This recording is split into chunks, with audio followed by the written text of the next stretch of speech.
এইভাবে ধর্ষণ বিরোধী আন্দোলন করলে হবে না। আমরা সবাই আমাদের সবাইকে মাঠে নামতে হবে, ঐক্যবদ্ধ আন্দোলন করতে হবে, সংগ্রাম করতে হবে, গোটা বাংলাদেশকে অবরোধ করতে হবে।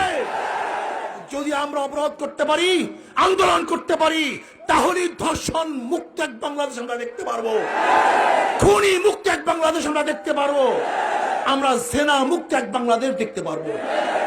আজকে ধর্ষণের বিরুদ্ধে আন্দোলন চলবে, কিন্তু জেনা বেবিচার চলবে, তাও হতে পারে না। একজন মেয়ের সাথে সম্পর্ক থাকে, যতদিন পর্যন্ত সম্পর্ক থাকে খুবই ভালো, যখন সম্পর্ক নষ্ট হয়ে যায় অমনি গিয়ে সেই মেয়ে ধর্ষণের মামলা হাতে। এই সমস্ত ফাইজলামি চলতে পারে না, চলতে দেওয়া হবে না। কাজে ধর্ষণ বন্ধ করুন, জেনা ব্যভিচার বন্ধ করুন, খুন বন্ধ করুন এবং সন্ত্রাস বন্ধ করুন। আর দ্রব্যমূল্যের যে ঊর্ধ্বগতি চলতেছে, এইভাবে একটা দেশ চলতে পারে না।